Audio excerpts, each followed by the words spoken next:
Alors, bienvenue à tous pour cette session de coaching du 29 janvier 2014. L'objectif de cette nouvelle session, comme je l'ai dit hier, est d'apprendre particulièrement à utiliser le système méthode de trading de A à Z sur les time frames bas. Donc essentiellement de synchroniser M30, M15, M5 pour ceux d'entre vous qui font du trading intraday, voire même du scalping. On repassera quand même en revue quelques notions importantes qui nous viennent du trading long terme, hein, parce qu'en fait, si vous regardez mon écran, vous avez ici aussi en dessus Weekly, Daily, H4, H1, typiquement les time frames qui nous permettent de trader le long terme. Et puis on a la même configuration sur chacun de ces graphiques, à une exception près, c'est pour le daily, où on a en plus affiché l'indicateur spécial qui s'appelle le Currency Slope Strength, c'est-à-dire la force relative ou la courbe relative de la force des monnaies entre elles, qui nous permet effectivement de comparer en un coup d'œil qui domine en ce moment du point de vue force sur le marché. Est-ce que c'est le dollar, est-ce que c'est l'euro? Alors l'euro est la ligne bleue, le dollar est la ligne grise. Un petit rappel aussi, si vous voulez afficher rapidement l'une de ces fenêtres sans la déplacer, vous pouvez, il y a deux manières de faire, soit vous passez ici en cliquant sur la petite icône qui permet de maximiser, puis ensuite pour revenir de minimiser, ou bien vous avez une deuxième solution qui est de double-cliquer, il y en a trois même des solutions. Deuxième solution, ça serait de double-cliquer sur la barre haute de la fenêtre, hein. Et puis, troisième solution, celle que j'aime bien utiliser, c'est de cliquer simplement, double-cliquer sur ici l'onglet, hein. On double-clique sur l'onglet et on a maintenant cette fenêtre qui prend tout l'espace disponible, ce qui nous permet rapidement de passer ainsi de l'un à l'autre, hein. Voilà, double-clic à nouveau sur l'onglet, elle a repris sa position. Donc si je choisis maintenant Daily, voilà, je retrouve mon Currency Strength Slope, le nom est ici, voilà. Et là, vous avez la force relative des monnaies entre elles. On voit bien que l'euro, la ligne bleue, est en dessus. Elle est en ce moment à 4,01 contre 0,18 pour le dollar. Donc en principe, hein, cela valide effectivement la force haussière de la monnaie. Donc ça, c'est quand même quelque chose de garder dans le coin de notre tête quand on décide de trader une journée. Quelle est la force relative des monnaies entre elles? Ici, effectivement, on aura plutôt une tendance soutenue en direction de l'euro. Donc dans une paire comme l'euro-dollar, on soutient plutôt une tendance haussière, ce qui d'ailleurs est conforme à la tendance de fond. Si maintenant on observe notre moyenne mobile long terme, la bleue, notre moyenne mobile moyen terme, la verte, et on voit bien que le prix se développe en ce moment en dessus des deux moyennes mobiles. Le signal que nous avons sur tous les écrans qui nous confirme cette indication, c'est la barre verticale verte. D'accord? Et cette barre nous indique clairement en un coup d'œil, quel que soit le time frame, que le prix est en dessus de la moyenne long terme, moyenne mobile long terme, et en dessus de la moyenne mobile court terme. Voilà, je réduis à nouveau cette fenêtre. Alors si on veut se concentrer maintenant plutôt sur les time frames M30, M15, M5, M1, il faut qu'on se concentre sur une notion extrêmement importante qui est la notion d'accélération-décélération du cours. Jusqu'à maintenant, on a essentiellement parlé, puisqu'on était dans le moyen long terme, on a essentiellement parlé des forces d'accumulation-distribution. Bien entendu, l'accumulation-distribution garde toute son importance sur les time frames bas, M1, M5, M15, mais on voit bien effectivement que on est beaucoup plus sujet à ce qu'on appelle les... Je dois juste sourire à une réflexion qui vient de m'être envoyée par Jean-Paul. Il nous dit qu'il a la barre maintenant. Pour ceux qui étaient là hier, vous savez, le petit gag qu'on a fait. Ok, je continue. Alors, la synchronisation M30, M15, M5, M1, l'accélération et les ralentissements par opposition à ce qu'on appelle l'accumulation, opposition, par complément à ce qu'on appelle l'accumulation et la distribution. Alors, l'accélération et les ralentissements du cours sont quelque part essentiellement on les discerne pour l'essentiel au niveau de l'intuition qu'on développe. Je pense qu'avec la bonne interprétation du market road, c'est la chose la plus difficile. D'accord ? Cela, c'est vraiment l'expérience et les heures que vous allez passer qui vont à un moment donné vous permettre de dire ah là oui, là effectivement, d'après la configuration que j'ai sur mon 720S 722, le stochastique 722, et ce que j'observe maintenant du prix, j'aurai bien au minimum 5 pips de poussée dans la direction que je vais choisir pour aller chercher un scalp. Alors, arrêtons-nous un instant sur la notion de scalp. C'est un trade ultra court qui peut faire 1, 2, 3 pips, auquel on doit ajouter bien sûr le spread. Le spread, ben voilà, c'est la différence entre le bid et le ask. C'est le prix que l'on paye au broker pour pouvoir entrer dans la position. Donc il nous faut évidemment inclure dans notre objectif le spread.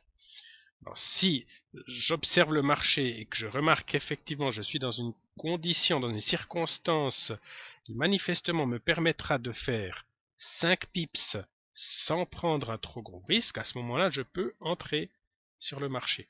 Alors, comment effectivement développer cette quasi-certitude? C'est là que l'intuition est extrêmement importante. Il n'y a pas que l'intuition. Il n'y a pas que l'intuition. Regardez bien ici, avant, l'intuition va se développer en fonction évidemment de tout ce que vous observez sur les 4 graphiques que vous avez ici en bas. Première chose que vous allez instantanément observer, vous êtes bien dans un trend haussier. Comme d'habitude, vous décidez en principe de trader à la hausse, puisque la barre est verte. Hein. Donc vous tradez à la hausse. Si on était en zone de consolidation, là on tiendrait compte de la deuxième barre qui prendrait d'autres couleurs dans certaines circonstances. Ça c'est la première chose. La deuxième chose que vous observez tout de suite pour trader à court terme, c'est est-ce qu'on est en dessus ou en dessous du pivot journalier. Alors voilà le pivot journalier, vous le voyez ici sur les différentes échelles de temps. On est très proche du pivot journalier. Ici, maintenant il vient de disparaître, on est juste en dessous, il est juste caché ici dans M1. Mais sur M5, il est encore bien visible. Voilà, notre pivot journalier ici. Et là, on trade en dessus. Donc tout ça confirme le fait que on est dans une phase haussière. Quel est donc le repère principal qu'on va prendre pour chercher des accélérations, éventuellement des ralentissements du cours? Ce sont les moyennes mobiles ultra courtes qu'on a ici. Et sur chacun de ces graphiques, vous avez une moyenne mobile de 15 et une moyenne mobile de 60 à chaque fois. Sur chacun de ces cours, moyenne mobile 15, 60, la rouge et la olive, 15, 60, 15, 60. Et je vous rappelle cette règle extrêmement simple. Quand le cours se développe et que vous observez les deux moyennes mobiles s'écarter l'une de l'autre, le cours accélère. Quand vous voyez les deux moyennes mobiles se resserrer, comme on le voit ici sur M1, le cours ralentit ou décélère. Okay? Donc l'accélération, décélération est instantanément visible sur le graphique de cette façon-là. Voyez si le cours accélère ou décélère. Donc là, très clairement, en confirmation aussi de ce qu'on observe sur le stochastique 722, on a ici, on est entré dans une phase au niveau M1 de distribution, d'accord? Et on voit tout de suite la décélération du cours. Pour l'instant, on fait un plat, on est à 1,3672 à peu près. Et on est bien sur un niveau qu'on tient depuis plusieurs minutes maintenant. On a essayé de monter un petit peu plus haut ici, mais là pour l'instant effectivement c'est 1,3670 qui semble nous attirer le plus, 70-75, et c'est effectivement dans cette zone-là que l'on observe ces petites distributions, et maintenant hop, on est reparti à la hausse. Donc ça c'est essentiellement l'information que vous allez tirer à très court terme. Donc M1, M5, éventuellement M15, un tout petit peu moins M30, puisque on trade ici très court quand on parle de scalping. Donc ce qui va nous intéresser ici, c'est est-ce qu'on est dans accélération-distribution. Vous remarquez aussi que si vous regardez M5, on est encore dans une phase d'accélération, alors que M1, on est déjà dans une phase de ralentissement. J'ai dit distribution, c'est ralentissement ou décélération. D'accord, on le voit parce que la moyenne mobile rouge devient plate, que la moyenne mobile olive est encore en train de monter. Les deux moyennes mobiles sont très montantes sur M5. Donc pour l'instant, Et on observe le plat aussi ici, hein, depuis 15 minutes. On voit que le cours effectivement se développe autour de 1,3673. Là, je suis sur M5. D'accord? Donc depuis un quart d'heure, voilà ce qui se passe. C'est le quart d'heure qu'on observe ici. Voilà, c'est 15 bougies qu'on a ici sur M5. Et le quart d'heure en question, bah, si vous le regardez sur M15, il est là. Okay, donc pour l'instant ici, est-ce qu'on a une opportunité de trade? Pas du tout. Qu'est-ce qu'on attendrait comme genre de signal? Un genre de signal qui nous permettrait de prendre un trade à la montée, si on décide de s'appuyer sur la moyenne, pardon, sur le mouvement global du cours, c'est-à-dire haussier, puisqu'on trade en dessus de la moyenne mobile longue, hein, la moyenne mobile bleue, d'où la barre verte qu'on a ici.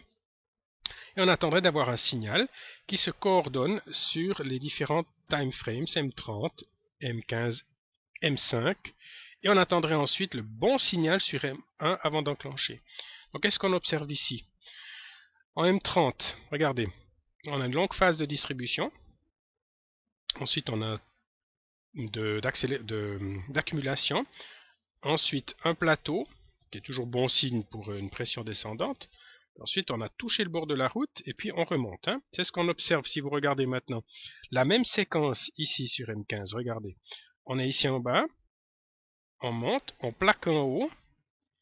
Et on a ici cette courbe pour se retrouver dans la situation actuelle. D'accord? Maintenant, si on découpe ça encore davantage, regardez, on vient encore plus bas. Donc une analyse avec un zoom plus fort. On zoome dans ce qu'on observe ici. Regardez là où je place le curseur. Hein. On va maintenant zoomer cette partie-là. On peut même ici zoomer la pointe, là où j'ai le curseur. Je vais peut-être marquer un tout petit rectangle, comme ça sera plus visible pour vous. Regardez, si on zoome ici. Oui. Est-ce que je suis bien? Attendez, bougez pas. Il faut que je prenne, que je sélectionne la bonne fenêtre d'abord. Voilà. Comme ceci. Et si je veux zoomer cette partie-là. D'accord? Voilà, ça c'est la partie qui m'intéresse. Cette partie-là, elle part d'ici. Alors, on clique sur la fenêtre, on choisit l'outil rectangle et on marque simplement cette section. Voilà, à peu près jusqu'ici. Voilà. Donc, ce qu'on est en train de visualiser ici, ça répond probablement à beaucoup de questions aussi que certains d'entre vous ont. Attendez, je vais juste désélectionner mon outil. Voilà, c'est fait. À propos de comment synchroniser comme ça les différents time frames entre eux. Hein. Il faut simplement se rappeler comment les time frames se développent. Là, on part du général, on va au particulier. Donc, cette section-là, chaque bougie est un quart d'heure. Chaque bougie, quart d'heure, va donc se développer ici en 3 bougies, 5 minutes. Très logique. Donc, vous prenez simplement un repérage qui vous montre quel est le mouvement qui correspond à ce que vous observez ici. Puis on le voit bien, cette descente, cette pointe, cette remontée, c'est cette descente ici pointe vers le bas, qui ici a plaqué à 5 minutes, la distribution a touché les 100 et est remontée ici. D'accord? Donc c'est vraiment ce mouvement qu'on voit. Donc très clairement, on est bien dans quelque chose de haussier. Pourquoi est-ce que je dis qu'on est haussier? Simplement parce que on le voit ici sur M30 déjà. D'accord? On est descendu, puis on est remonté. Donc on plaque pour l'instant dans une zone qui est haussière. On n'est pas allé chercher une distribution qui nous a tiré vers le bas pour aller chercher ensuite un nouveau plus haut, mais on est resté effectivement dans un mouvement haussier. Voilà. Autre chose que l'on observe ici, c'est là, si je reviens sur M15, la portée ici de notre petit carré qui est reporté sur M5 maintenant. Et si j'analyse ce signal sur M5, j'aurai effectivement sur M5 un point d'entrée scalp qui pourrait être situé à 20-21 ici. Il serait de bonne qualité parce que regardez là où on croise la SS722 qui est le stochastique retard qu'on a ici. Hein. C'est une moyenne mobile de 5 sur le S722 qu'on a là. Et ensuite, dès qu'on a croisé 20, donc on sera à 21. Si vous prenez maintenant l'entrée du signal qu'on aurait à ce moment-là,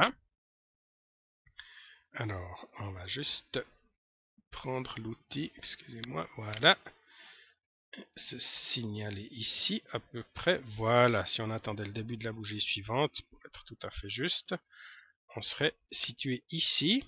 Puis on aurait effectivement eu une dizaine de pips, 13 pips même, donc la poussée aurait effectivement été suffisante. Hein.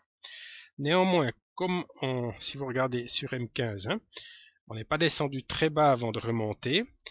C'est impossible sur ce graphique-là de discerner à partir de M30 et M15 est-ce qu'on a suffisamment de poussée vers le haut. C'est un signal de réentrance dans la tendance, on est tout à fait d'accord, mais est-ce qu'on a effectivement une accélération suffisante qui se manifeste pour qu'on puisse prendre ce signal en toute sécurité? Alors, on aurait pris ce signal, à mon avis, à juste titre. Maintenant, ce signal-là, comment est-ce qu'on l'aurait visualisé sur M1? Alors, c'est ce qu'on va voir maintenant. Pour ce faire, sur M1, je vais simplement stopper l'avance automatique, le auto-scroll. Hein. Je sors ici la petite icône auto-scroll, de façon à ce que je puisse reculer le graphique. Voilà. Et voir ce qui se passe pendant toute cette session-là, pendant toute cette partie-là, avant qu'on commence notre montée. Et si vous regardez bien, là où j'ai le curseur en ce moment, c'est cette position-là.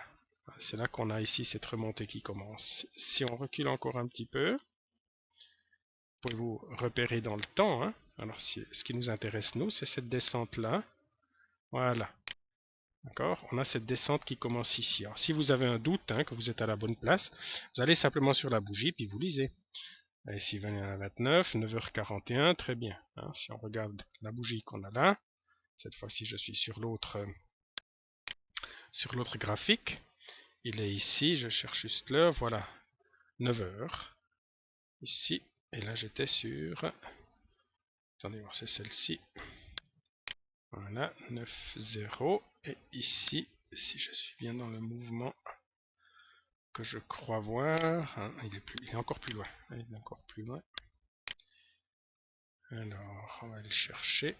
8h, 9h. Voilà, il est ici. Alors, 9h, voilà. On serait ici. Et cette pointe qu'on voit là, on la voit ici. Alors, on va juste aller vérifier. Pour lire les chiffres, hein, quand vous êtes sur la bougie, vous regardez la ligne d'état en bas. La ligne que vous avez ici. Dès que vous êtes avec le curseur sur une bougie, vous donne les informations correspondantes. Hein. Donc si jamais vous êtes en train de chercher l'information, vous pouvez aussi aller sur le prix de clôture de la bougie. À ce moment-là, il vous affiche une étiquette. D'accord. Si vous êtes prix de clôture ici de la bougie, ben voilà, on vous donne l'heure, 9h02, et puis le point haut, le point bas de la bougie. Et si vous êtes sur une bougie noire, ben, le prix de clôture est en bas. D'accord. Mais sinon, quel que soit l'endroit où vous cliquez, enfin où vous passez sur la bougie, on vous affiche tout en bas dans la ligne d'état la situation de cette bougie. Hein. Voilà, donc là on est bien à 9h02, ce qui correspond ici au début de cette descente. D'accord. Ça c'est cette descente qu'on a là. Et cette descente, si vous regardez bien ici les petites hésitations qu'on a sur M5, ensuite le petit crochet qu'on a là, c'est ce qu'on voit ici. On a une descente jusqu'en bas, ensuite on a cette remontée, ce qui est celle qu'on observe ici. D'accord. Et ensuite on redescend jusqu'en bas, c'est ce qu'on observe ici sur M5. Ensuite on a une poussée vers le haut, qui est le petit crochet qu'on a. Puis là on plafonne pendant un moment et ensuite hop, on va coller vers le bas, c'est ce qu'on observe ici sur M5. Et ensuite ici on a le fameux signal, c'est ce signal là qu'on cherchait, qui démarre exactement ici. D'accord. Vous voyez l'importance de synchroniser les deux. En l'occurrence ici, si vous faites du scalping, même les trois. Donc ici, pas beaucoup d'indications sur M15. Hein, on voit simplement effectivement qu'on est dans un mouvement haussier. Donc c'est M5 et M1 ici qui vont nous intéresser si on veut entrer un scalp à ce niveau-là. Et on chercherait là, ici, sur M5, le signal avec le point d'entrée qu'on aurait sur M1. Et là, on sait qu'on peut rentrer dans le scalp. D'accord. C'est ça qu'on cherche. Ça demande un peu d'habitude. Puis évidemment, il faut être devant l'écran quand ça se produit. C'est toute la difficulté du scalping. Hein. Ça, vous êtes devant, vous avez le nez collé à l'écran et vous regardez ce qui se passe minute après minute après minute. Pas d'autre solution. Alors, si on regarde maintenant le point d'entrée qu'on aurait, ouais, le plat qu'on a là, c'est le plat qu'on a ici. Ensuite, le point d'entrée qu'on a là, on l'a même ici bien avant, enfin bien avant, hein, si je regarde le croisement ici, on est sur, je vais prendre ma petite, mon outil croix, voilà, comme ça, on a le croisement ici, voilà, on est sur cette bougie là. Alors sur cette bougie, il est 10h08, et le prix de sortie, le début de la suivante, on a un 36,62, d'accord? Si vous regardez maintenant la même configuration ici, alors on est ici sur la bougie 10h05, ouais, le temps de retard qu'on a. Alors, attends, je ne vais pas vous dire des bêtises, 10h07, voilà, 10h07, et ici, voilà, on est à 10h09. Là, on a notre croisement qui se fait sur cette bougie là, 10h05, et on a dit début de la bougie suivante, 10h10, voilà. Et là, on est à 36,65 au moment où la bougie s'ouvre. Si on avait dit ici 10h10, on est à 36,62, d'accord? Donc la confirmation, la synchronisation entre ces deux time frames nous permet de rentrer un trade qui, on ne sait pas s'il aura une grande force, hein, à cause de ce qui se passe sur M30, M15. On est vraiment plutôt dans une logique de réentrance. En plus, si vous regardez les time frames plus haut, on voit bien qu'on est plutôt dans une phase plate, hein, dans une phase dite de range, de consolidation, mais pas au sens consolidation méthode A à Z. Hein. On est bien dans une phase de plat depuis maintenant un certain nombre de jours même. Hein. On le voit ici sur H4, on le voit aussi sur H1. On a des phases d'hésitation ici depuis plusieurs jours. Hein. C'est vraiment une bagarre pour, à un moment donné, casser un niveau vers le haut ou vers le bas. Rappel aussi, on est ici appuyé sur la moyenne mobile long terme. Donc tant qu'on n'a pas pris réellement un mouvement vers le haut ou vers le bas, ça reste de toute façon fragile. Hein. Quand je vous dis ici trader vers le haut, bien entendu, on va tenir compte aussi du fait que pour l'instant, on n'a pas vraiment un décollage qui nous pousserait à entrer ici un trade long terme. On peut même dire, si vous regardez H4, qu'on a un escalier descendant au niveau du pivot journalier. Donc plus le pivot journalier se rapproche de notre moyenne de long terme, plus on sera méfiant parce que c'est impossible de déterminer une tendance long terme à partir de là. On ne saura pas entrer un trade qui nous permettrait de dire ça c'est un bon trade long terme. Par contre, si on en reste strictement à notre logique de trading court terme, de sens de trading, et qu'on décide effectivement de trader à la hausse dans cette configuration-là, à ce moment-là, effectivement, notre signal qu'on a là est parfaitement valide. C'est l'analyse, là tout ce que je décris maintenant verbalement, c'est une analyse qui se fait en un clin d'œil. D'accord? Ça se fait vraiment en un clin d'œil avec l'habitude. Probablement maintenant vous vous dites, ouh là là, mais alors qu'est-ce qu'il y en a des trucs à regarder? Mais en fait, vous regardez exactement la même chose, simplement sur des unités de temps différentes. Donc, vous avez zoomé. Alors vous êtes parti ici de M30 et vous avez décidé de zoomer ce petit signal-là pour voir, voilà, ce qui se passait là. Très bien, parce que maintenant il fait un plat, et puis en fait vous vous dites, mais pourquoi? Vous regardez sur M15, ok, on a ici une remontée. Vous regardez sur M5, ici, cette petite remontée que vous avez là, c'est ici que vous la situez. Puis ensuite sur M1, vous captez le point d'entrée ici. Et c'est là, effectivement, que vous pouvez prendre la décision, ok, je rentre ou je rentre pas au niveau de ce scalp. Alors vous me direz, vous avez raison. C'est toujours facile de faire une analyse après coup, puisqu'on a l'élément d'historique qui suit. Et ça c'est maintenant le point où l'intuition entre en ligne de compte. À force de faire et de refaire des trades en réel, où vous n'avez pas la vision future de ce qui se passe, vous finissez par avoir ce sentiment qui se développe. Et ça, c'est très important. Et par exemple, là vous avez pris le signal, très bien, il s'est avéré positif, mais vous faites maintenant un long plat en haut, et puis vous avez un début de descente. Alors, si on regarde maintenant ce qui s'est passé, le long plat en haut sur M5, sur M1, c'est cette suite de zigzags que vous avez. Vous voyez bien aussi que la route est tirée vers le haut. Alors, là, je retourne au bout. Voilà, la fin de ce zigzag. Puis ensuite, pof, vous avez cette chute sur 0. Donc on a le début ici du mouvement baissier. Mais tout de suite derrière, hein, on a de nouveau une force montante. D'accord? C'est ce qu'on a ici. Là, pour l'instant, on est en train de descendre. La force montante va se valider sur M5 au changement de bougie prochain. Si effectivement la clôture se fait à ce niveau-là, ben vous verrez ici un petit crochet qui se dessine. Hein. D'accord, ce petit crochet aura toujours une bougie de retard par rapport à ce qu'on observe ici. La raison aussi pour laquelle vous devez toujours aller voir sur les time frames plus bas ce qui est en train de se construire. Et là, vous voyez, la bougie suivante, elle vient de se fermer à la baisse. Donc là, on était à la hausse qui montrait ce petit crochet vers le haut. La clôture à la baisse, donc la bougie qui vient de s'ouvrir ici à la baisse, a maintenant provoqué cette descente. D'accord. Et il semble bien qu'on amorce un petit mouvement de distribution un petit peu plus fort. Mais de nouveau, ça risque d'être de quelques pips seulement, hein, parce qu'on n'a pas de force pour l'instant sur le marché.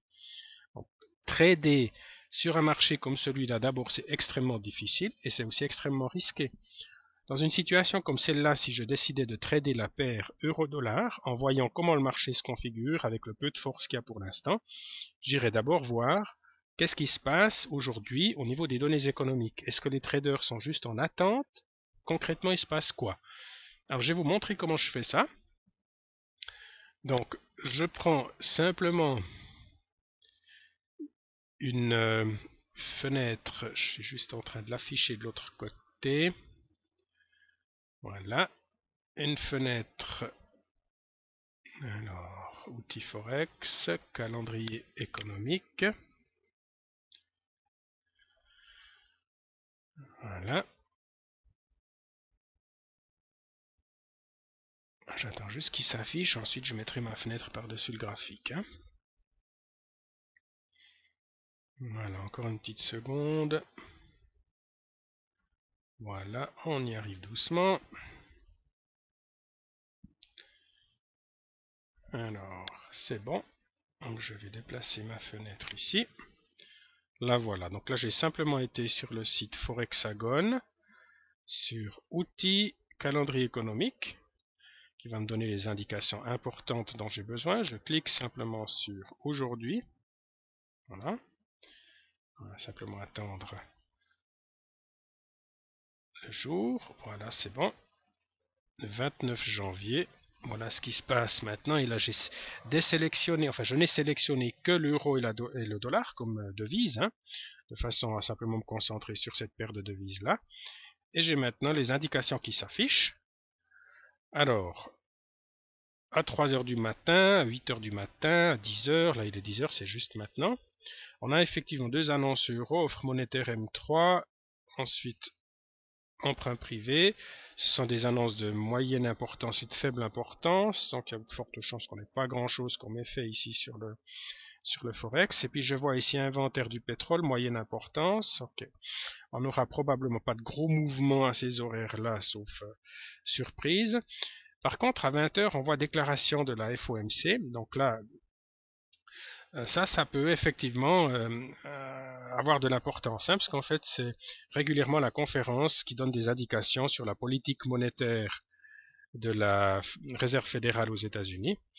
Donc le dollar, évidemment, est extrêmement concerné par cette annonce. Et là, en fonction de l'annonce, si c'est confirmation de ce qui existe ou tout à coup une surprise, il peut y avoir des mouvements assez forts. Donc quand je vois ça, évidemment, je me dis, bouh là là, ça risque d'être une journée plutôt plate. Et pour faire du scalping dans une journée plate, c'est pas impossible, mais si vous avez une volatilité de 20, 30 ou 40 pips, c'est vraiment difficile d'aller chercher les 5 pips dont vous avez besoin, et surtout d'en repérer l'élan. D'accord, l'accélération et la décélération. Donc, personnellement, une journée comme ça, je ne trade pas en scalping ou en day trading. Ça n'a pas de sens. Vous allez tout au plus faire du pile ou face. Alors, si votre but c'est de faire du pile ou face, bah, à ce moment-là, vous allez au casino. Si on veut trader, on peut pas se permettre du pile ou face simplement. Hein. Alors, je regarde les questions qui sont venues entre deux. Alors, comment définis-tu le point de sortie? Tu donnes un nombre de pips à faire. Oui, c'est. Alors dans le cadre du scalping, le point de sortie va effectivement dépendre d'un certain nombre de facteurs. Je donne le principal. En général, le scalper se donne un objectif et il se met directement un take profit. Ce take profit est souvent situé entre 3, 4 et 5 si c'est vraiment du scalping pur, parce qu'on traite très très court. Une deuxième technique qui consiste à, dès que le prix a touché 5, si c'est mon objectif, à ce moment-là, je monte mon stop loss et je le mets à 2. D'accord? De façon à ce que si le cours se retourne, ben, je vais au moins encaisser mes 2 pips, mais j'ai protégé à ce moment-là mon trade. Si j'ai un petit peu de chance, ben, le trade va se développer sans revenir en arrière et toucher, revenir en arrière de 3 pips, et puis toucher à ce moment-là mon stop loss et encaisser mon mini gain de 2 pips. Et puis on va continuer à développer un trade plus long. Alors après, ça dépendra effectivement de la configuration. Je peux peut-être si je suis tout à coup je m'aperçois qu'il y a un trade aussi un petit peu plus important, ben je peux tout à fait attendre qu'il y ait plusieurs zigzags, hein, là on est dans la théorie de dos, et que effectivement je puisse à ce moment-là euh, prendre plusieurs vagues successives avant de fermer mon trade. Par contre, le principe du scalp, c'est toujours de trader court. D'accord? Transformer un scalp en trading long, pourquoi pas, mais à ce moment-là, vous seriez dans une configuration du type de ce qu'on observe maintenant, où on est, si vous regardez sur H4, on est vraiment en train de flirter avec le long terme, et puis on attend que le marché nous indique une vraie direction à la hausse, à la baisse. Alors, si vous avez pris un scalp à un moment fatidique comme celui-là, et que tout à coup le marché se développe dans la direction long terme, bah à ce moment-là, effectivement, enlevez tout de suite votre take profit et laissez votre trade ouvert. Puis à ce moment-là, vous pouvez commencer à pyramider dans une logique de trading à moyen long terme. Et là, c'est du pur hasard si vous tombez sur un moment comme ça. C'est vraiment du pur hasard, hein, soyons clairs. Cela dit, c'est pas impossible que ça puisse se présenter un jour comme ça. Hein. Alors, question suivante. Tu donnes un nombre de pips à faire, oui, tout à fait. Et tu arrêtes dès qu'il est obtenu, oui. C'est le principe du scalp. Hein. Le principe du scalp, c'est je me fixe 3 pips, j'encaisse. Je me fixe 5 pips, j'encaisse. Ou alors je me fixe 5 pips. Dès qu'ils sont là, je me mets un stop loss qui devient un stop de protection, puisqu'on est en dessus du gain, hein, de 2 pips. Et effectivement, je laisse le trade se développer. Je décide à ce moment-là, manuellement, à quel moment je sors. Voilà, là, on est vraiment dans des techniques de management de scalp. Alors, une autre question qui se pose forcément, c'est quand tu ouvres ton scalp, est-ce que tu mets un stop loss? Ça, c'est la question suivante, elle est parfaitement logique. Ben, regardez la configuration qu'on a ici. Voilà, si on était entré avec un scalp ici, puisqu'on avait un signal tout à fait valable, bien synchronisé sur time frame M1, M5, quand on entre ici, on a dit on est sur cette bougie-là. Ah, comment est-ce que je pourrais illustrer ça? Je vais rentrer ici un trade.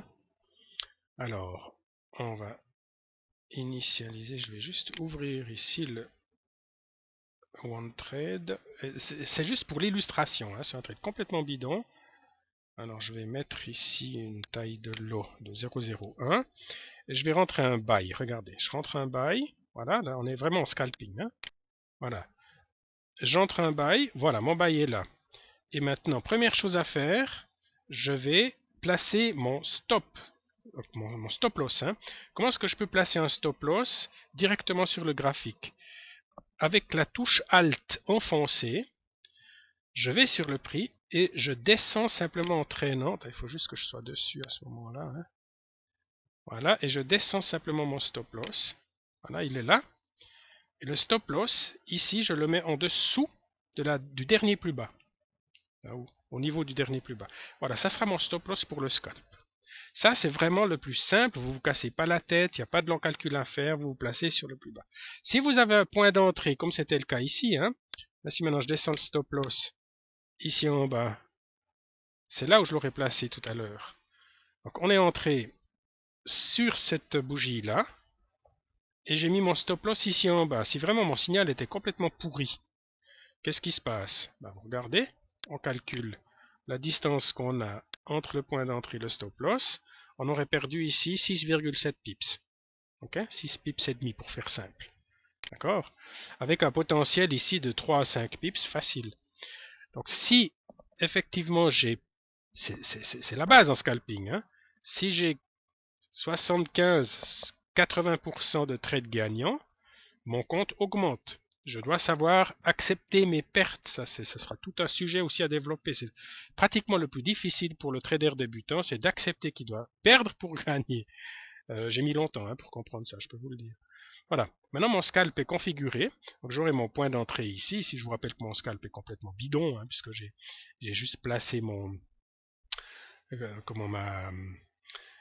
trade ici pour illustrer la façon de faire. Et si maintenant je vais fermer mon trade, ça c'est une autre façon. Comment on ferme un trade sur le graphique? Vous venez simplement sur le prix, bouton droit, et vous pouvez cliquer sur Close. Simplement. Vous n'avez pas besoin ici d'aller dans le terminal ou de faire quoi que ce soit. Tout peut se faire directement sur le graphique. Hein. Je le précise parce que je sais que de nombreux utilisateurs de MT4 ne connaissent pas ces astuces. En fait, elles sont relativement récentes. MT4 a été, je dirais que ce one-click trading, c'est-à-dire trading en un clic, est entré dans la configuration MT4 depuis l'été passé à peu près. Donc c'est relativement récent. Alors, si vous voulez cacher ensuite votre petite grille de trading ici, voilà, vous pouvez le faire ainsi, et hop, on se retrouve juste en configuration d'analyse. D'accord? Vous vous rappelez de ces choses? Je n'ai pas tellement prévu que je parle de ça ce matin, mais enfin, puisqu'on est déjà dans le sujet, voilà comment concrètement on scalpe. Dès que vous avez un signal, vous commencez par placer un stop loss, ça c'est hyper important. Vous le faites systématiquement à partir du graphique, pas besoin de vous casser la tête. Je voudrais juste encore, puisqu'on parle de ça, signaler une chose extrêmement importante. Extrêmement importante. Alors, je vous donne ici tout de suite un exemple. Non, on va le faire comme ça. Regardez. On va prendre le market, ce qu'on appelle le market watch. Vous allez sur EURUSD, j'ai simplement cliqué dessus. Maintenant, bouton gauche. Et puis, je cherche symbole. Ah oui, mais il suffisait d'aller ici aussi. Je crois que c'est groupe 1, sauf erreur, je suis même plus sûr maintenant. Là, c'est les propriétés que je vais afficher au groupe 2. EURUSD. Attendez, là, je suis juste en train de chercher la monnaie pour vous donner l'information. Groupe 1. Non, là, j'ai rien du groupe 1. Groupe 2. Alors, EUR. Et pas là non plus. Est-ce que c'est dans le groupe 3? Pas non plus. Le groupe 4, non. Pourquoi je le vois pas? Alors, je reviens dans mon groupe 1. Je dois être Miro. EUR. Non, ça c'est clair que non. Ensuite, groupe 2, c'est là qu'on doit le voir. USD. Je cherche bêtement l'euro-dollar, je suis pas foutu de le voir. Alors, où es-tu? Elles sont en principe placées par ordre alphabétique. Non mais je rêve. Alors, groupe 3, là on a juste les métaux. Groupe 1, EUR, ça s'arrête là. Non, je m'excuse, hein, je suis en train de barboter tout seul. Ça c'était vraiment important, donc ça m'embête. Bon écoutez, on va le faire autrement, on va prendre une autre monnaie, parce qu'après, je ne vais pas continuer à chercher alors que j'ai manifestement pas les yeux en face des trous. Prenons par exemple AUD CAD. D'accord, j'ai sélectionné ici cette ligne, puis maintenant, je clique sur propriété. Et vous avez ici des informations sur le compte. Voilà, et vous avez en particulier une information très importante qui est le stop level. Le spread, voilà, bon ça peut évidemment changer d'une fois à l'autre. Le nombre de positions, mais ici le stop level. Voilà, alors j'aurais quand même voulu, parce que là on est dans des cas particuliers, je vais juste tester. Bon, je vais passer par un autre chemin, parce que je vais vraiment vous montrer cette information. Et puis maintenant, je vous ai montré quand même comment vous pouvez aller la chercher. Donc vous irez la chercher par là. Moi je vais afficher ici mes petits outils perso. Et on va prendre Account Info. Je vais ouvrir provisoirement. On va faire ça comme ça. New Chart, juste qu'on ait une fenêtre pour afficher l'information. Et puis je me mets dessus les Accounts Info, c'est-à-dire les informations du compte. Attends. Voilà. OK. Et on attend qu'il nous affiche ces infos. Voilà. Alors je sais pas, ça sera peut-être pas très visible chez vous, je m'en excuse, mais ce qui nous intéresse, peut-être On a essayé de disposer ça. Voilà, ok, comme ça vous les avez un petit peu mieux. Ce qui nous intéresse, nous, c'est ça. Le stop level est à 40. 40, donc 4 pips. Vous ne pouvez pas placer un stop, que ce soit un take profit ou un stop loss, à une distance plus petite que 40.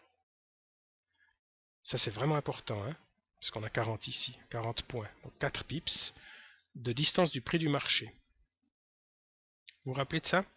Donc, quand vous avez ouvert, je vais fermer cette fenêtre, quand vous avez ouvert le trade tout à l'heure, j'ai glissé mon stop loss et j'étais à 6,5. 6,5 de distance à partir de mon trade. Mais si maintenant le prix était descendu et que tout à coup il n'y a plus qu'une distance de 3,5 entre le prix du marché et le stop loss que j'aimerais mettre, il ne l'acceptera pas. D'accord? Ça, c'est les limitations que le broker impose. En clair, quand vous scalpez, vous devriez choisir, si vous voulez vraiment scalper, vous devriez choisir un broker ECN avec un stop level de 0. Comme ça, vous n'avez jamais de surprise. D'accord? Sinon, vous êtes parfois obligé de mettre plus de stop que ce que vous aimeriez. Mais si vous avez un stop level de 0, à ce moment-là, vous évitez cet inconvénient. Mais il faut quand même le dire que la plupart des brokers qui se disent ECN ne sont pas vraiment des brokers ECN. Et si vous voulez, ils vous disent qu'ils sont ECN parce qu'effectivement, ils laissent passer le signal directement chez leur provider. Et la question ici qui se pose, c'est très concrètement, qu'est-ce qui se passe avec la gestion des stops, voilà. Et s'ils interviennent entre deux pour mettre des limites du style de celles qu'on a ici quand on parle de stop level, on ne peut plus vraiment parler de ECN pur, hein. Donc là, il y a quand même une intervention sur le cours, pas forcément sur le cours, mais enfin sur la configuration des trades que vous pouvez faire, c'est pas du pur ECN. Donc quand vous scalpez, idéalement, c'est d'avoir un broker ECN pur qui accepte donc un stop à 0. D'accord? Comme ça, vous pourriez même, si vous avez un scalp, vous pourriez même mettre un stop à moins 2 pips, par exemple. Là, vous avez un stop à 4, hein, minimum, puis vous avez déjà un spread de 2. Donc, vous ouvrez déjà avec moins 2 pips. Si vous ajoutez 2 pips de stop loss, vous êtes à 4 et vous n'avez déjà plus que 4 pips, hein, plus que 2 pips de volatilité, si vous voulez, hein, pour que le cours, que le développement du prix ne vienne pas manger votre stop, simplement. Voilà, j'ai l'impression de ne pas être forcément clair à tout instant, mais j'espère quand même que le message passe. Alors, voyons ici les autres questions que vous avez. Dans un trade réel, ici, un petit peu plus haut, le M1 étant en avance sur les autres time frames, nous rentrerions en retard sur le signal. C'est pas tout à fait juste de dire que M1 est en avance sur les autres time frames. M1 est un time frame, point, il n'est pas en avance ou en retard. Il vous donne simplement une lecture de ce qui se passe à l'échelle M1. Et c'est en synchronisant, vous en tant qu'être humain, en synchronisant ce que vous observez sur M5 qui vous donne une image agrandie de ce qui se passe en M1, avec M15 qui vous donne une image agrandie de ce qui se passe sur M5, image agrandie M30, ce qui se passe sur M15, etc., que vous pouvez prendre de bonnes décisions. Donc, il ne s'agit pas ici de penser en termes de le signal est plus vite présent sur M1, etc. On aura ici, si vous reprenez l'exemple de tout à l'heure, on aura au moment où le signal est présent sur M1, pardon, on aura un regard du côté M15, du côté M5 d'abord, pour simplement vérifier à quel niveau on est à ce moment-là. Est-ce qu'on est bien dans une synchronisation entre les niveaux que je veux pour pouvoir entrer? Donc si je veux entrer avec un niveau, et c'est le minimum dans une configuration journalière comme aujourd'hui, avec un niveau qui se situe à 20, 21 ou à 80, 79, 79 si je tradais à la descente, hein, sur M5, il est évident que je dois capter un signal qui va venir de M1, et ce signal doit lui aussi être synchronisé sur la même échelle. Autrement dit, ce qui vient sur M1 à ce moment-là doit me confirmer que je suis bien dans la posture que je veux avoir sur M5. Mais on ne peut pas simplement dire M1 est en avance sur M5. Non, la lecture que je fais de M5 doit être synchronisée avec ce que je vois sur M1 simplement. Même chose si je fais une lecture sur M15 et que je prends la décision d'entrer à un certain niveau par rapport à ce que j'observe sur M15, c'est la synchronisation avec M5 qui va être déterminante. Alors, si je veux encore être plus pointu, je pourrais ajouter la synchronisation avec M1 de façon à entrer dans la meilleure configuration possible. D'accord? Ça n'en reste pas moins que quand on regarde M1, on est beaucoup plus facilement chaotique. D'accord? On a des signaux qui vont beaucoup plus vite vers le haut, vers le bas, parce qu'on a l'effet de zoom, simplement.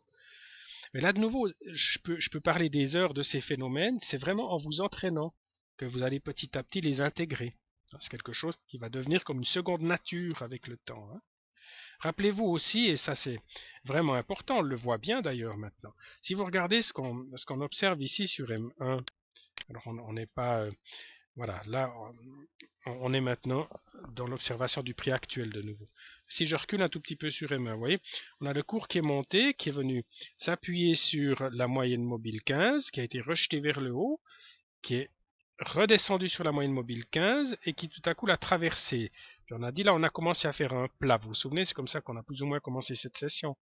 On a dit on fait un plat et effectivement, la décélération s'est confirmée. Les deux moyennes mobiles ont continué de se rapprocher, puis on a fait un nouveau plus bas.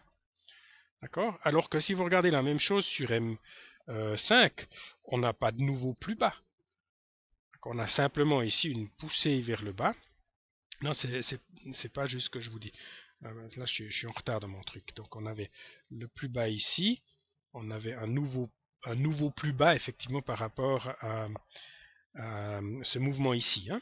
Voilà. Donc, on est bien synchronisé avec M5. Très bien. Voilà, pas que je vous dise des bêtises en plus.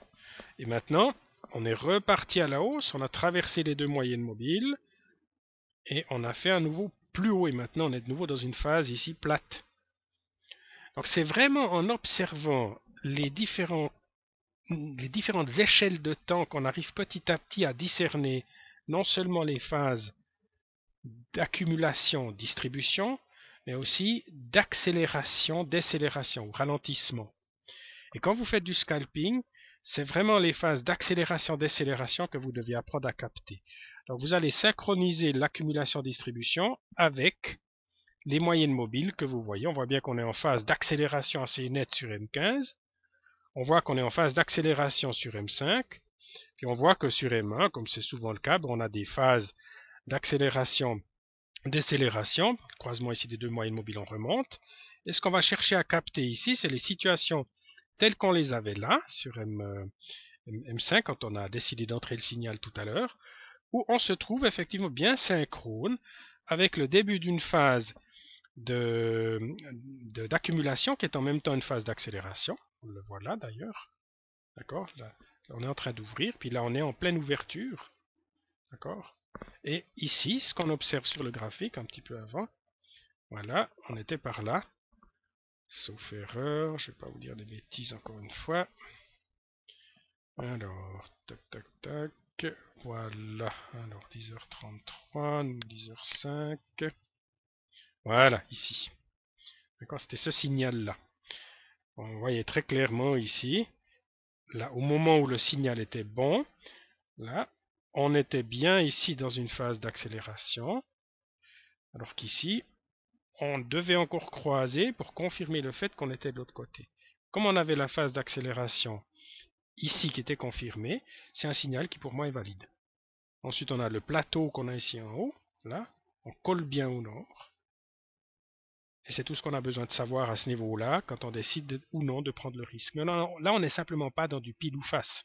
Ces décisions sont prises de manière rationnelle par rapport à une observation qui est faite. Hein. Il y aurait bien d'autres choses aussi qui peuvent être observées. J'ai parlé très très rapidement hier d'un indicateur que moi je trouve formidable, mais qui nécessite d'entrer encore dans d'autres considérations, ce qu'on appelle le market profile. Pour le scalper, c'est aussi un complément qui est intéressant. Je ne vais pas m'arrêter là-dessus aujourd'hui. Là, on irait vraiment trop loin. Hein. Ok, alors je reviens ici sur vos questions. Emma étant en avance, on y a répondu. On ne peut pas vraiment dire en avance, hein. Ce qu'on cherche plutôt, c'est à discerner la même chose sur les différents timeframes. Dans un trade réel, en situation, nous aurions le signal sur M1, nous attendrions le signal sur M5. Non, c'est l'inverse. On a le signal qui vient sur M5 et on attend que le signal vienne sur M1 si on veut être dans la situation de l'élan. On a dit on veut vraiment entrer dans une phase qui est la meilleure possible pour nous. Donc on attend d'avoir le signal sur M5 et on attend ensuite la confirmation sur M1. Si les deux se produisent en même temps, c'est parfait. Sinon, on patiente. D'accord? Donc c'est vraiment ce qu'on voyait là. Vous avez ici le signal qui se prépare sur M5, on approche de 20. On voit bien ici le plat sur M1. D'accord? On a fait la descente, on est ici. Et maintenant, on a les deux qui se synchronisent pratiquement au même instant. Mais dans la plupart des cas, vous aurez un décalage. Ce qui va se passer aussi, vous aurez peut-être un très très bon signal ici, où les deux plaquent à 0. Puis ici, sur M1, vous ne serez peut-être pas descendu jusqu'à 0 au moment où ici le signal devient valide sur M5. Donc là, vous évaluez à ce moment-là ce qui se passe sur l'accélération. Est-ce qu'on est bien dans une phase d'accélération? Si oui, à ce moment-là, effectivement, il est tout à fait logique et tout à fait valide d'entrer dans le trade quand on commence effectivement la montée. Si par contre, vous avez ici le signal qui est valide en M5, puis vous plaquez ici en haut sur M1 et que vous avez des allers-retours comme ça, c'est trop tard, vous avez passé le signal. Alors vous l'oubliez, il faut passer au suivant. C'est la raison pour laquelle ici, il faut vraiment être attentif et devant l'écran. C'est aussi la raison pour laquelle on a des alarmes à l'intérieur de l'indicateur. Hein, ça, on parlera de ça un autre jour plus en détail.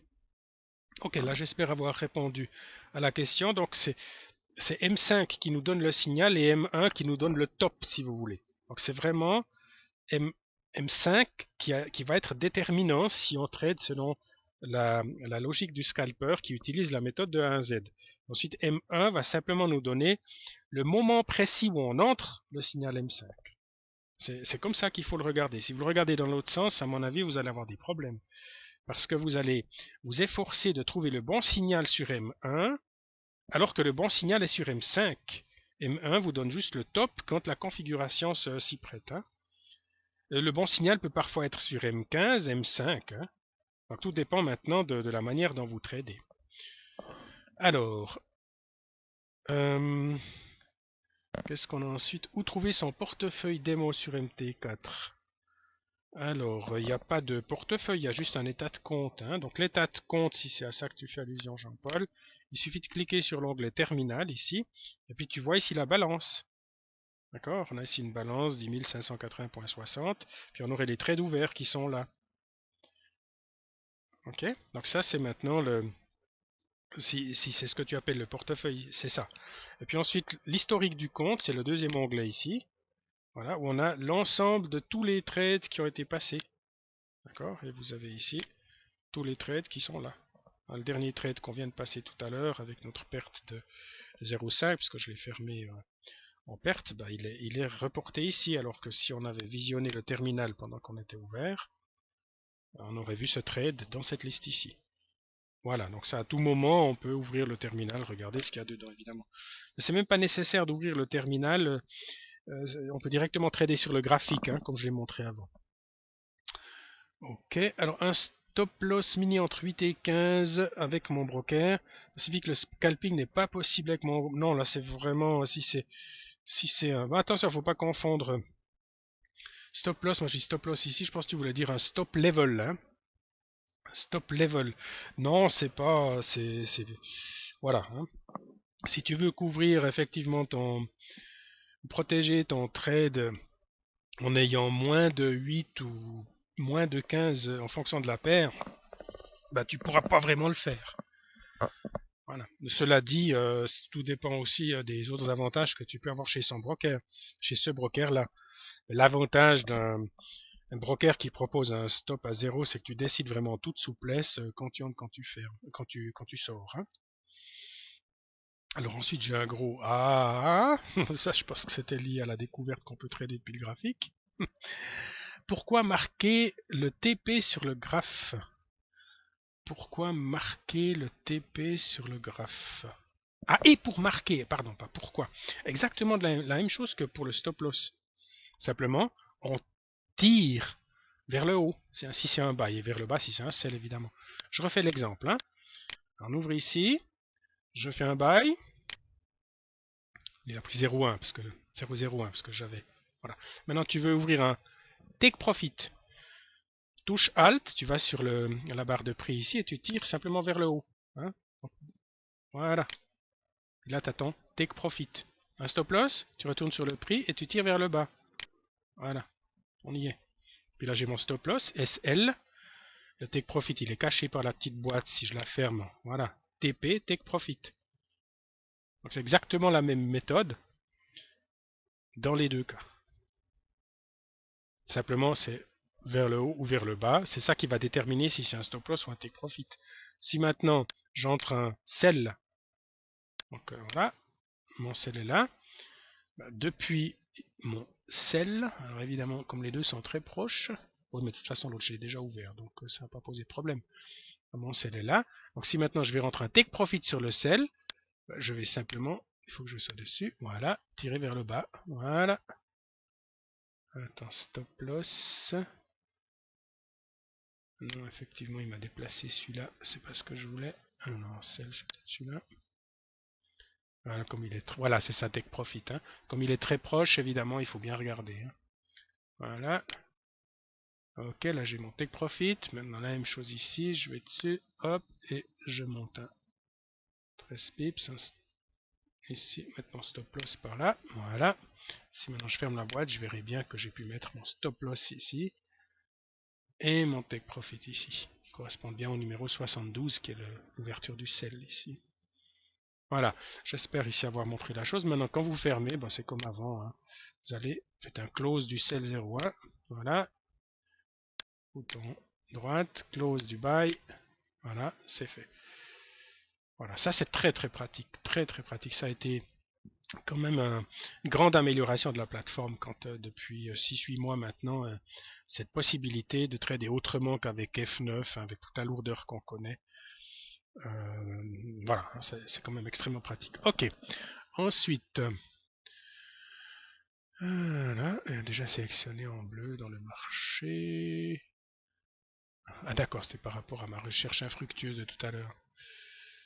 Alors, pas une bonne connexion, temps réel.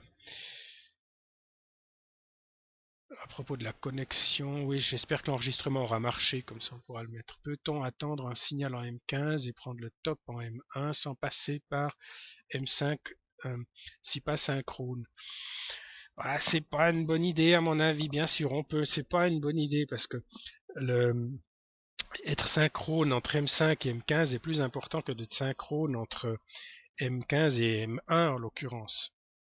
D'accord? M1 ne nous dit pas ce qui se passe entre ces deux espaces-temps.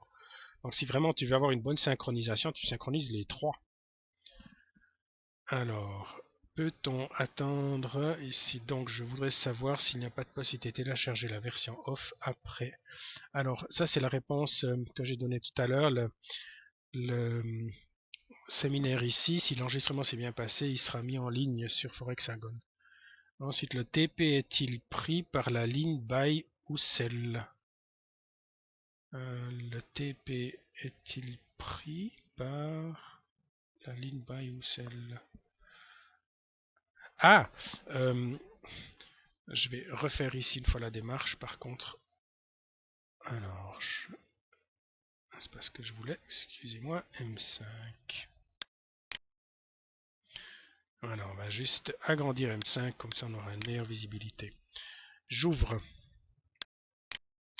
ici un sell, d'accord, et j'ouvre tout de suite derrière un buy. Comme ça on a les deux qui sont là, l'un très proche de l'autre. L'écart c'est le spread, hein, la différence qu'on a entre les deux. Maintenant, si je place un buy ou un sell, bah, ça va dépendre de là où j'ai le curseur au départ, simplement. Donc si je veux bouger le buy, mettre un stop loss au buy, je vais dessus, j'appuie sur la touche Alt, bouton droit de la souris, et je tire vers le bas. Voilà, j'attends juste qu'il soit marqué. Voilà, c'est fait. J'ai bien ici mon stop loss. Je vais me le déplacer pour le mettre à un endroit du graphique. Oh, ça sera plus visible. Voilà, d'accord? Là, j'ai mon stop loss et j'ai le numéro dessus, 41,05. Ça correspond bien au 41,05 ici du buy. Si maintenant, je vais sur le stop loss et que je me déplace dans la même direction, hop, là, sur le sell, je voulais dire, hein. Je vais sur le sell et je me déplace dans la même direction. Ben forcément, il a automatiquement généré un TP, donc un take profit, parce que c'est une vente. L'inverse, si je vais plus haut. Voilà, j'espère avoir répondu à ta question, hein. Merci beaucoup d'avoir été présent ce matin. Le coaching, l'enregistreur a l'air d'avoir marché jusque-là. J'espère qu'on aura plus de chance. En tous les cas, merci de votre présence. Je vous donne rendez-vous à demain et puis on poursuivra notre examen de tout ça en espérant que je puisse mettre l'enregistrement en ligne. Allez, à bientôt et à demain, hein.